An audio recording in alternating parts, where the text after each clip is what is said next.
जी हाँ, पहले ओपीएस, फिर एनपीएस और अब ये यूपीएस यानी यूनिफाइड पेंशन स्कीम। अब आप सोच रहे होंगे कि आखिर ये यूनिफाइड पेंशन स्कीम जिसको सरकार ने मंजूरी दी है वो एनपीएस से कैसे अलग है और क्या सरकार ओल्ड पेंशन स्कीम की तरफ जा रही है। तो इसकी सफाई मैं आपको दे दूं कि सरकार ने जिस यूनिफाइड पेंशन स्कीम को मंजूरी दी है उसकी सबसे बड़ी खासियत यह है कि इसके तहत 50% आपकी बेसिक सैलरी का पेंशन मिलेगा, इस बात की गारंटी सरकार आपको दे रही है।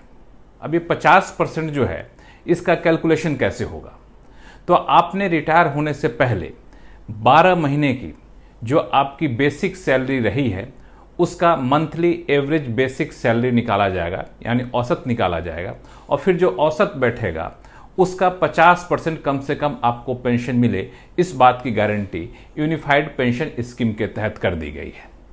लेकिन इसमें एक शर्त है, कम से कम आपकी नौकरी की अवधि 25 साल होनी चाहिए।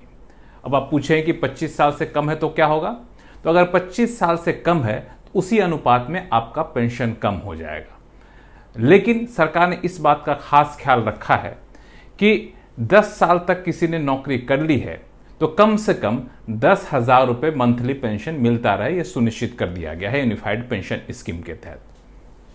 इसमें एक खास बात यह है कि अगर आप ये सोच रहे हो कि सरकार क्या ओल्ड पेंशन स्कीम को अपना रही है, तो ऐसा नहीं है।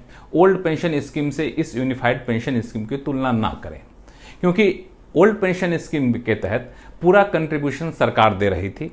एनपीएस के तहत सरकार और एम्प्लॉय दोनों कंट्रीब्यूशन दे रहा था। अभी यूनिफाइड पेंशन स्कीम के तहत क्या है, सरकार ने अपना कंट्रीब्यूशन बढ़ा दिया है, लेकिन एम्प्लॉय का कंट्रीब्यूशन नहीं बढ़ा है। एम्प्लॉय का कंट्रीब्यूशन जो 10% होता था, हम आप जो कंट्रीब्यूट 10% सरकारी नौकरी वाले कर रहे थे वो 10% ही कंट्रीब्यूट करेंगे, लेकिन सरकार जो है अब 18.5% का कंट्रीब्यूशन देगी।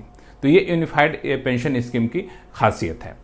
और दूसरी बात यह है कि यूनिफाइड पेंशन स्कीम में जो 18.5% का कंट्रीब्यूशन सरकार दे रही है, इसकी समीक्षा हर 3 साल पर की जाएगी और समीक्षा करके ये देखा जाएगा कि क्या ये 18.5% जो है इसको बढ़ाने की जरूरत है, क्या घटाने पर तो सरकार विचार नहीं करेगी।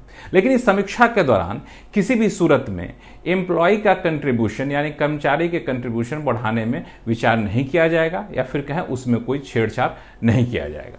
अब ये जो यूनिफाइड पेंशन स्कीम यानी यूपीएस है, ये अगले कारोबारी साल से लागू हो रही है, यानी 1 अप्रैल 2025 से। अब आप पूछेंगे कि जिन लोगों ने एनपीएस को चुन लिया है, नौकरी कर रहे हैं, उनका क्या? तो उनके लिए सरकार ने राहत दी है। आप बिल्कुल ठगा हुआ महसूस ना करें। अगर आप नौकरी कर रहे हैं, एनपीएस को चुन लिए हैं, तो आप चाहें तो United pension scheme unified pension scheme यानी यूपीएस को आप यहां पे अपना सकते हैं। अब यूपीएस को अपनाने की कोई समय सीमा नहीं है। सरकार का मानना है कि 90% से ज़्यादा लोगों के लिए यूपीएस फायदेमंद है, तो आप भी अपना तुलना कर लीजिए और चाहें तो जब चाहें आप यूपीएस में आ सकते हैं। अब एक सवाल ये उठता है कि जिन लोगों ने 2004 के बाद रिटायरमेंट लिया है एनपीएस के तहत, वो तो बिल्कुल ठगा महसूस कर रहे हो कि हम तो रिटायर भी हो गए, एनपीएस ले लिया था, अब क्या करें।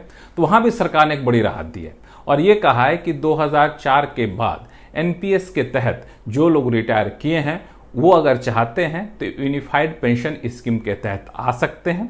ऐसी सूरत में उनको एरियर का भुगतान किया जाएगा। जो एरियर बनेगा उस पर सरकार ब्याज भी देगी। जो पीपीएफ यानी पब्लिक प्रोविडेंट फंड का जो ब्याज है वो ब्याज यहाँ पे दिया जाएगा। तो ये सारी बातें हैं यूनिफाइड पेंशन स्कीम के तहत। इसमें एक और बात है, फैमिली पेंशन।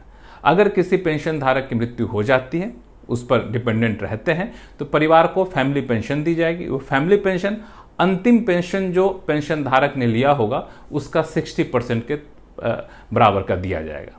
एक और है कि जो लोग सुपर एनुएट हो जाते हैं, तो सुपर एनुएट हो जाते हैं या फिर वैसी सूरत में सरकार क्या कर रही है कि आपको जो है सो ग्रेच्युटी पे कोई फर्क नहीं पड़ेगा, लमसम आपको अमाउंट दिया जाएगा। वो लमसम अमाउंट जो है सो वो आपके सैलरी का 1 महीने की सैलरी का 10वां हिस्सा होगा और इसमें भी आपको किसी भी तरह का पेंशन पे एश्योर रिटर्न पे कोई असर नहीं पड़ेगा। अगर आप वीआरएस ले रहे हैं तो यहाँ ही बता दूं, वीआरएस ले रहे हैं तो अगर 60 साल की उम्र से पहले VRS ले लिए तो पेंशन आपको 60 साल की उम्र में ही चालू होगा, लेकिन बाकी की सुविधाएं आपको यहाँ पे मिलती रहेंगी। और एक और बात, इसमें इन्फ्लेशन इंडेक्सेशन भी शामिल किया गया है। महंगाई जिस तरीके से बढ़ेगी, जैसे DA मिलता है मौजूदा कर्मचारियों के लिए, वैसे वहाँ पे आपको डियरलेंस रिलीफ यानी DR की सुविधा यहाँ पर की गई है। इस पूरी व्यवस्था के तहत जो है सरकार का मानना है कि एरियर के तौर पर करीब 800 करोड़ रुपए जाएगा और पहले साल में करीब 6,250 करोड़ रुपए जाएगा लागू होने के पहले साल में, और हर साल ये रकम बदलती रहेगी। लेकिन बिल्कुल अभी यूनिफाइड पेंशन स्कीम, अगर आपने NPS चुन लिया है तब भी आप ले सकते हैं, NPS के तहत रिटायर किए तब भी आप ले सकते हैं, और 1 अप्रैल 2025 से ये यूनिफाइड पेंशन स्कीम सरकार लागू करने जा रही है। लेकिन इसको कतई भी ओल्ड पेंशन स्कीम से तुलना करने की कोशिश ना करें, क्योंकि दोनों शर्तें अलग अलग हैं। NPS से जरूर आप इसकी तुलना कर सकते हैं। तो NPS के मुकाबले मुझे लगता है कि जाहिर तौर पर यूनिफाइड पेंशन स्कीम कई मायनों में काफ़ी ज़्यादा बेहतर है।